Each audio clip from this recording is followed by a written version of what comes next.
Assalamualaikum dan selamat petang. Hari ini saya akan tunjukkan tutorial bagaimana kita nak setting bell ataupun loceng bagi setiap kelas yang waktu rehatnya berbeza. Supaya waktu PGPC-nya tally ataupun berterusan. Sekarang kita klik pada sekolah. Klik pada loceng. And then kelas saya terlibat sekarang ni adalah bell yang keempat. Iaitu kelas 5E1, 5E2 dan 5F. Yang akan lihat pada selepas waktu ke-6, 10.30 hingga 10.50. Jadi masa dia pada waktu ke-6 tadi adalah jam 10 hingga 10.30. Jadi default masa kat sini 10.20 hingga 10.50. Tetapi untuk kelas bell 4, 5E1, 5E2 dan 5F, waktu ke-6 dia adalah 10 hingga 10.30. Bagaimana kita nak buat?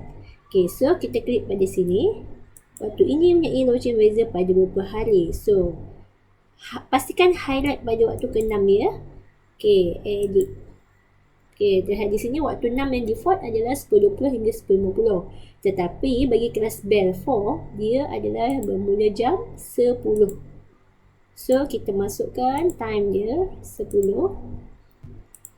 10 daripada Isnin hingga Jumaat sebab hari sama kan, waktu ke-6 ni sama untuk setiap hari. Katalah kalau hari Jumaat tu lain, so cikgu just masukkan saja waktunya tu bila so biasanya 10 hingga 10.30.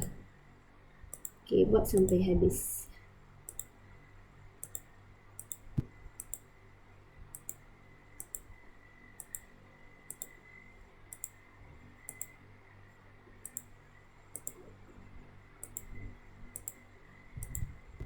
Klik OK.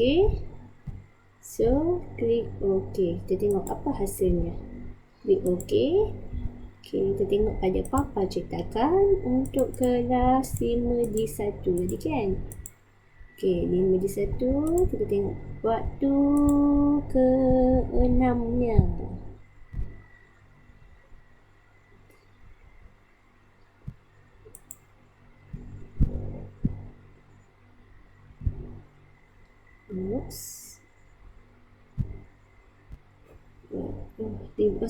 Kelas 5E1 tadi kan.